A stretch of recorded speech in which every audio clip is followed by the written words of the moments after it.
back to the beginning of the Twilight of the Idols. This is section 6 in the beginning, basically. He says, the whole realm of morality and religion belongs under the concept of imaginary causes. Hey, if history ended, how come it keeps going? If God is dead, why does he still live by the millions and billions of people who believe in him, right?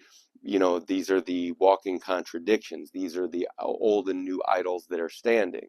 So the explanation of disagreeable general feelings, they're produced by beings that are hostile to us, evil spirits. The most famous case, the misunderstanding of the hysterical, is witches, right? So this is what I was talking about with the history of persecution, or from a literary perspective, the idea that through all of history, for men of letters and men of style and men of taste, there has been wrong and correct and incorrect interpretations of any text. Then all the way to guys like Nietzsche, who clears the horizon and opens it up, to Derrida, who uh, more recently forever opens it up. He wrote, very prolific, wrote 40, 50 books, and basically wanted to ensure that there's no final interpretation, contrary to the Orwellian and Brave New World impulse to enforce a universal happiness onto the globe of humanity for all time, once and for all. To the contrary, we find out utopias are disappointing, boring, filled with stupidity and inanity. I talked to prisons, talked about witch burning, right? They are produced by acts which cannot be approved. He's saying those feelings of disapproval. The feeling of sin, of sinfulness, is slipped under a physiological discomfort. Oh, because you're ignorant, because you're uncomfortable, because you're an animal, because you're a superstitious, dumb animal, everyone has to die forever. Right? This is what I'm saying. What classes of individuals and individuals in general will be learning, as they have been, is that this is an animal condition we're accounting for here and controlling in its breeding and its behavior and its thinking, right? Political correctness, take that idea, the idea that there's only one correct interpretation. Madness, right? So he's saying, no, this is a discomfort of a sufferer of some sort. One always finds reasons for being dissatisfied with oneself. They are produced as punishments, as paying for something we should not have done, for what we should not have been. How dare you be yourself? How dare you be as you are? Oh man, I mean, Nietzsche talks about, what he said here is uh, the hysterical as witches. I just think of what we now call autistic, ADHD. I bet a lot of ADHD people died for being witches through the ages. I bet a lot of, right? And no different to the modern day with the way people were medicated with, what are they called? Shock therapy, and they turn your brain into, when they liquefy your brain with the ice pick, what's it called? Um, Not television, not social media, not the news, not the government, lobotomy. That's what it is. But, you know, who needs a ice pick when you can broadcast the mechanism, right? When you can reinforce it with reading, right? Education. So I'm just pointing out that, through history, ignorance killed, pretty much everybody. And Nietzsche wants to free us from this guilt, this assumption of guilt at just ignorance. It's that stupidity and ignorance kind of existing next to each other. One side foolishness, another side um, stupidity, because stupidity implies they can't help it, genetics, right? Like we don't hold it against the animal for being a dumb animal, but if we think, if we can find any other means to hold you responsible, everybody can and does, and that's been everything. So Nietzsche wants to free us from this. He says this is the one liberation, and of course that's not what anyone thinks it is, because it doesn't exist within the pre-existing system. Therefore, basically doesn't exist at all. We're back to nihilism. So every great pain, whether physical or spiritual, declares what we deserve, for it could not come to us if we did not deserve it. And this is World as Will and Representation 2666. They are produced as effects of ill-considered actions that turn out badly. Here the effects the senses are posited as causes, as guilty, and physiological calamities are interpreted with the help of other calamities as deserved. And this is why he writes in Thus Spake Zarathustra, he says, hey, this was madness that preached these things, that time devoured his children, that simply because time devoured his children, that they deserved it, that was also like, These were also errors, right? Reason as well as explanation. So he goes on, the explanation of agreeable general feelings.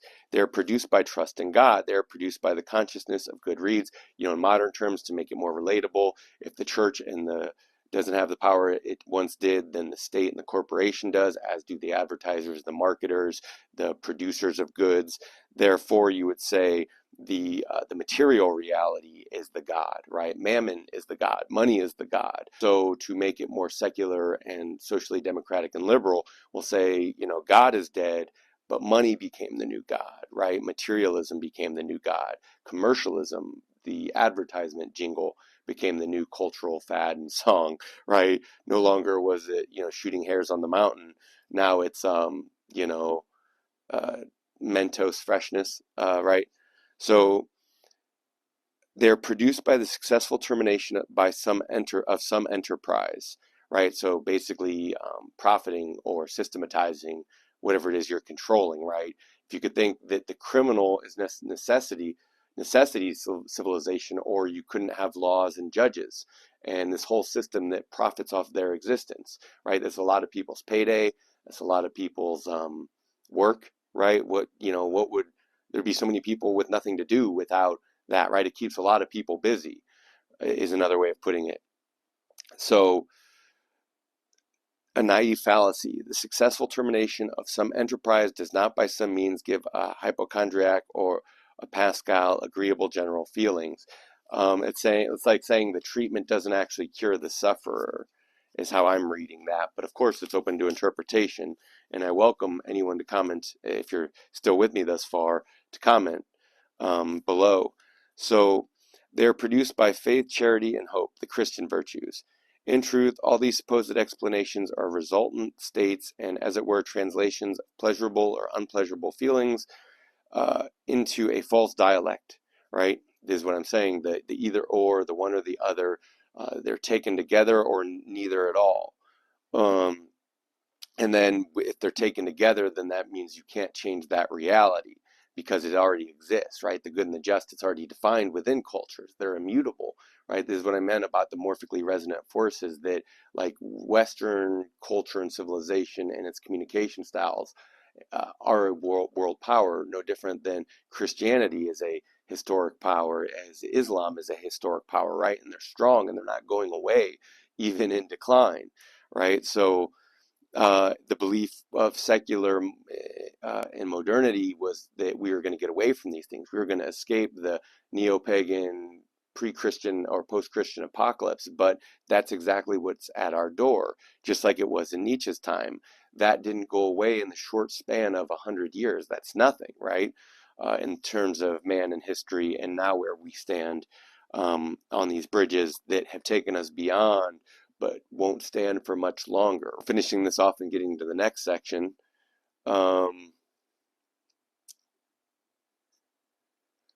So these were all physiological feelings, once again, strong and rich, good and bad. One trusts in God because the feeling of fullness and strength gives a sense of rest, right? You find a sense of dignity, justice, contentment, whatever it is in there, satisfaction, permanence, all these things that morality and religion have affirmed. Morality and religion belong altogether to the psychology of error. In every single case, cause and effect are confused, or truth is confused, with the effects of believing something to be true, or a state of consciousness is confused with its causes. I think, therefore I am, Cartesian dualism, right? Which basically was an emergent, that kind of dualism and what it gives rise to, it could emerge in that manner, but it had been persecuted and shut out in a Gnostic and a Rosicrucian and a Brotherhood of the Free Spirit was the other one. Um, they supposedly had the Red Cross, but the real symbol was a printer, not the Brotherhood, the Cathars, right? That there were all these sects who were stamped out of Christianity thousands of years ago as heretics, and then it was purified for a few middle centuries there, right? And then getting to the modern day and everything non-essential here is that turns out a hierarchy of salesmen and middlemen and bankers is no greater, is no real improvement on a system of clergy and churches, and is ultimately no different in terms of debt and repayment and guilt and responsibility. It's the assertion of false premises, right? Nietzsche is saying that what was applied to the spiritual is now applied to the material, right? Now you don't owe God your soul, but you owe society your debt, your work, your soul, your soul, right? It's no different. It's a false assertion of responsibility that everyone could be responsible for themselves, for society, for themselves in society, especially with given so many people, they they're heavy weights that other people have to carry, right? We have, I think, we have far few able-bodied, capable people carrying a lot of people who cannot carry themselves or others, right? So it's a lot of weight to carry, especially over a hollow bridge or a rusty bridge, a bridge whose structural integrity is in not just, never mind question that what put the bridge in question wasn't that it existed, but that it was clearly, observably, witnessably unsteady, right? Even if it still stood um, as the center of the way culture even does business, right? So Christianity still stands at the center. Commerce still stands at the center here in the West, right?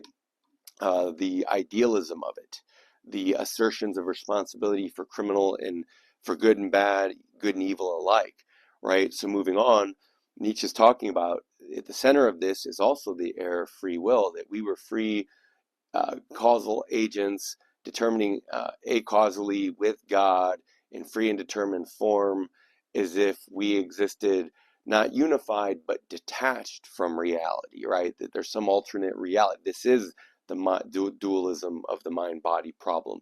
And within the pessimism of previous centuries and millenniums, philosophy and religion, you can see it all depends on the health of the body. The more miserable the person, the more they lament existence. The more they suffer, the more they lament existence. But the more they take on that suffering, the stronger they become, right? Without that pushing, there is no beyond. So, from weakness, strength, right? Um, but that's not to be mistaken for the error of free will, right? Because weakness and strength are just contingencies based on your plans not going according to plan. And when has that ever worked out for people, right? Uh, so the error of free will, today we no longer have any pity for the concept of free will. We know only too well what it really is, the foulest of all theologians' artifices, aimed at making mankind responsible, is what I should have started with, right? To make what the underlying premise here. I hope everything that I uh, rambled and ran with to begin with here in about the first 20 to 30 minutes is making more sense, right? The very idea of free will, that people can be held responsible, whether in a theologian society or a religious society, a socialistic society, a capitalist society, a fascist society, even the idea that you can hold anyone responsible is the fiction. These are animals. They can't help but existing. They can't help but be themselves. That's what Nietzsche is saying. In all of our history in Western, not physics and metaphysics, has been to open that vista up. When it was formerly persecuted, destroyed, every channel was narrowed down to one answer. Nietzsche saying no more, right? We've seen it's too late anyway. Everyone kind of know, they don't might not know one thing or the other, because you can't expect people to know anything, is kind of what he's saying, is what I'm saying too. But also that it's too late anyway. There's no putting the cats back in that potato sack, right? I don't know why you were trying to put cats in a potato sack anyway. I think traditionally it was to drown them in the river because there were too many of them. If anyone is familiar with like old school farmers and how, nowadays it's people care more about animals. So it's like there's greater crimes for like small acts against animals than there are grand acts against humanity. So it's pretty wild, how these scales work, right? But it kind of goes on, that you can't make people responsible. Oh, and remember, this applies for people at the bottom as the top too. That all this is the moral philosophy. To he whom is much is given, much is expected, right? But everything is taken away from everyone anyway, which is the Stoic philosophy that goes back to, you can find it in the Greeks and the Romans, as well as Ecclesiastes in the Bible. But going on, he says, this is the theologian's trick. Here I simply supply the psychology of all making responsible. Wherever responsibilities are sought, it is usually the instinct of wanting to judge and punish which is at work, right? Doesn't matter what it is. Heretic, witch, autist, ADHD, worker, worker drone, worker bee, hard worker, good worker. Becoming has been deprived of its innocence when any being such and such is traced back to will, to purposes, to acts of responsibility, the doctrine of the will. Right? Remember, I said mammon and materialism. It's not even, it's not hard work. It's not intelligence. None of these things are valued. It's just show me the money. Right? That's all people want. That's what we've boiled life and existence down to. In terms of an intellect, that just means life is a series of rational choices, which is no existence for a real human being. It's no existence for an animal, even. So wherever responsibilities are sought is wanting to judge and punish, right? Uh, Becoming has been deprived of its innocence when any being such and such is traced back to to purposes. Oh, just think about it like this. Remember being a child? And you could do something being a child with whatever your thoughts were in your head. But do you remember how an adult would catch you, yell at you, blame you, grab you, smack you, hurt you, whatever it is? But ultimately, what I remember them saying while they're punishing you or hurting you, they're that carries the impugnment of guilt. They describe meaning and motive where there was none. It's like, hey, you tried to do this. It's like, no, I was just curious. Hey, you wanted to do that. No, I didn't know. Hey, right, like, it couldn't occur to some people that, again, people are animals, people are malicious, people are dumb, people are silly, right? There's lots of ways we could put it, right? Kid, like they're ignorant too. But similarly, the other side of it goes because liberalism wants to believe it can save itself. So I think it was either Oscar Wilde or the other guy, one of those other guys like Bertrand Russell, who once said history is a race between education and ignorance, or that kind of thing, education and disaster. Peter Sloterdijk says the disaster moves at the speed of light, basically. So there's no mobilizing against it, no educating against it or for it, right? No stopping it. That this was our nature, that these are runaway processes and no one is in control, despite the people wanting to ascribe responsibility and blame to the contrary, because with that carries the idealism that you can fix it. Again, you remove or change one thing in that whole pyramid structure, the whole thing collapses. Now you're in some other reality, some other back world, some other non-existent world that Nietzsche says get away from. There's nothing for you there. Trace back to will purposes. The doctrine of the will has been invented essentially for the purpose of punishment. That is because one wanted to impute guilt. The entire old psychology, the psychology of will, was conditioned by the fact that its originators, the priests at the head of the ancient communities, wanted to create for themselves the right to punish, or wanted to create this right for God. Men were considered free so that they might be judged and punished. Right? You were free to do that. It couldn't be a mistake. It couldn't be it definitely couldn't be my ignorance or a mistake of mine. Therefore, it's yours, right? It's pretty great how this works, right? Punishing you for your own good. Well, if it's for my good, why don't you just do it to you? Because if it's for my good, it must be for your good. Therefore, society's good, right? It's really all this stuff breaks down, and this is what, again, from Kant to Derrida, all this stuff breaks down. You could, if you're a good enough lawyer, you can get away with murder, right? That's what we know in our law system. So every act had to be considered as willed, and the origin of every act had to be considered as lying within the consciousness, right? This is what he talks about in The Pale Criminal, in Spake Zarathustra, that you impugn false motives on what he really wanted, the criminal. So, and thus the most fundamental counterfeit in psychologicus was made the principle of psychology itself, right? That there's a will, a purpose, a meaning. Today, as we have entered into the reverse movement, and we moralists are trying with all our strength to take the concept of guilt and the concept of punishment out of the world again, right? It doesn't matter how you try to impugn it, what systems, whether it's materialistic, medical, whatever it is, to try to blame people, to try to hold them responsible is just impossible. So Nietzsche saying, history, nature, social institutions, and sanctions of them, there is in our eyes no more radical opposition than that of the theologians who continue with the concept of a moral world order. No different with cops, judges, lawyers, capitalists, Islamicists, even the New Agers, right? The New Agers just exist in a kind of like post-literate, post-rational, diluted like Neoplatonism, right? That's kind of what happened to the New Agey cult. That's always kind of existed here in America ever since it was born from Europe's overflow, let's say. Um, so Nietzsche saying all that stuff's done for. All that stuff doesn't like it just exists in opposition to reality, which is that open horizon. If you can get over nihilism and man.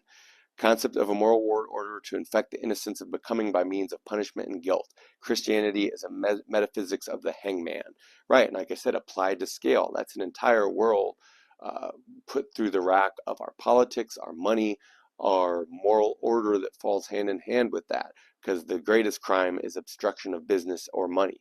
Right, this is valuing, like I said, that we value animals more than humanity, and we value money and materialism more than humanity or animals, right? This is just our value pyramid.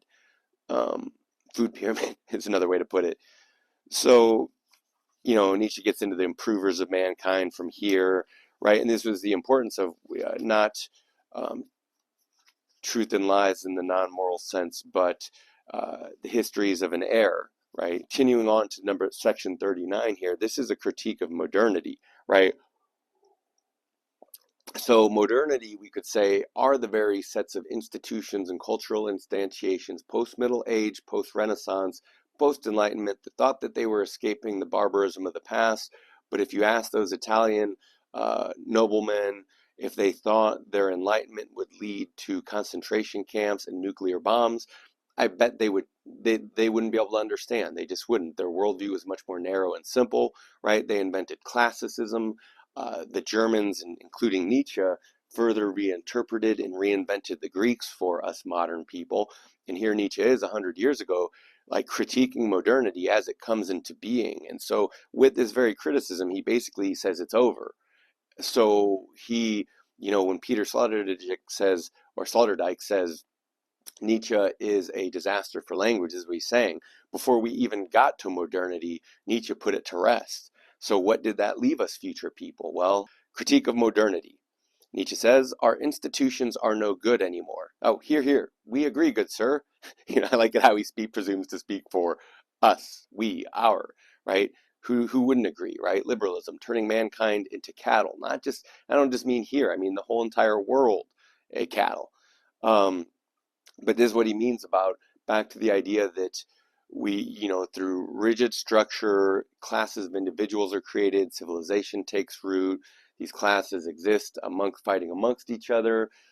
Then they began to live beyond each other. The old morality relaxes. They begin to do their own thing, get off into their own realities. Distance grows between people, things, and reality. I'm just using reality as the perception of what's important to then say, what could you do about it, to then in theory, save or protect yourselves. But Nietzsche's kind of pointing out the cyclical nature of history here, that again, we arrive at these steps back to what is the whole premise of Twilight of the Idol and this transvaluation of values or steps to the overman, is to say that um, now that we're here, these institutions, these values, these beliefs, and man himself, fragments of him, have become hollowed out.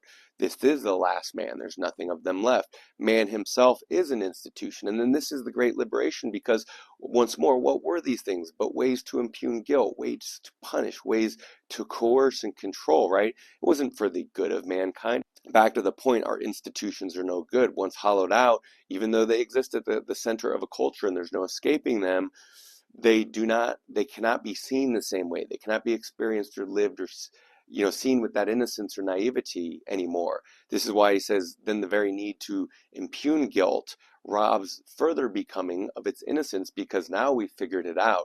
So every interpretation carries it with it, in theory, a priori accusations. And when you think about philosophy and religion, it's just the deferral of life and death, or a way to pass the time, or a way to orient yourself to what's important on a bridge from here to there, right? So what's really important really matters. So our institutions are no good anymore. On that, there is a universal agreement. Cheers. However, it is not their fault, but ours. Once we have lost all the instincts out of which institutions grow, we lose institutions altogether, because institutions themselves are creation As Thoreau said, it's a lull in the snowdrift, meaning when the wind stops blowing, as Marshall McLuhan said, a snowdrift forms, meaning once you're no longer capable of thought, you create an institution because now it does your thinking for you, right? Once you can no longer manage it, you need someone else to manage it for you, that kind of thing.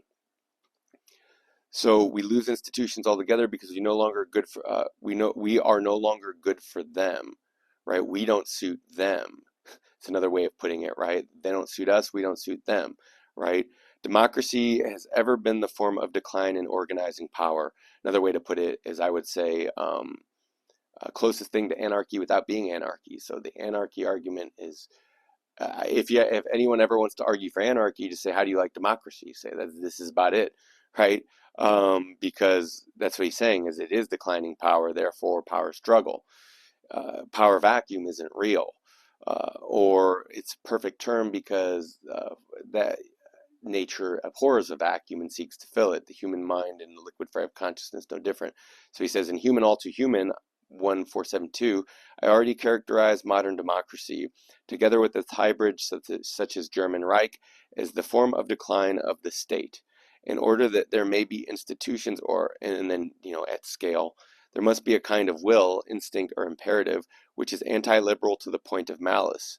The will to tradition is to come, the solidarity of chains of generations, forward and backwards ad infinitum. When this will is present, something like the Imperium Romanum is founded. Right, and this is what I'm saying, though, that a possibility once is a necessity forever. So that's here. Nietzsche's saying, look, this thing was so powerful that it exists now, exists forever. Or like Russia, the only power today which has endurance, which can wait, which can still promise something. Russia, the concept that suggests the opposite of the wretched European nervousness and system of small states, which has entered a critical phase of the founding of the German Reich. The whole of the West no longer possesses the instincts out of which institutions grow. Right? It wants to be on autopilot. Can't stomach itself either. It's got a lot of bad conscience. Out of which a future grows. Right? This is exactly it. A nihilistic culture has no future.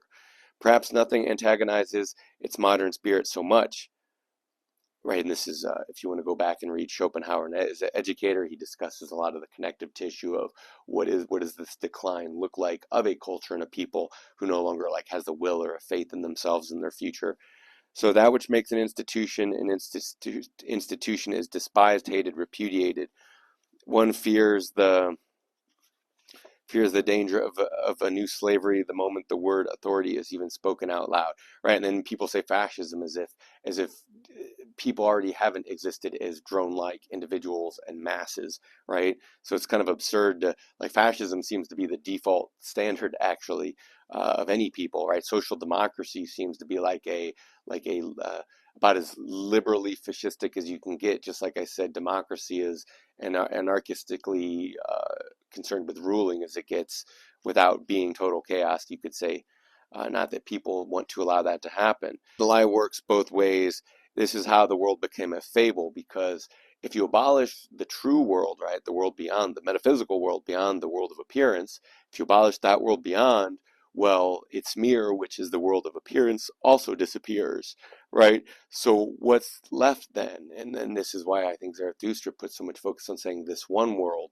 Again, he's not saying this one theoretical world that mankind is going to improve, not this one theoretical world where everyone's fascistic corporation is going to save the planet. No, these aren't the kind of hopes and dreams Nietzsche has, because Nietzsche recognizes the corporate slogans, the state engineering, none of it's powerful enough from that which it already springs. Nothing already escapes the gravity well of Roman numerals and and then Greek drama and certain things that are just here to stay, so long as Western humanity is here to stay, as far as we're concerned. But that's kind of what Nietzsche's saying, is that very belief in here to stay denies the fact that in reality there's nothing essential about it. If this is a simulation that was created for breeding and selection, then all those values are up for grabs. All those things are debatable. All those things are arguable.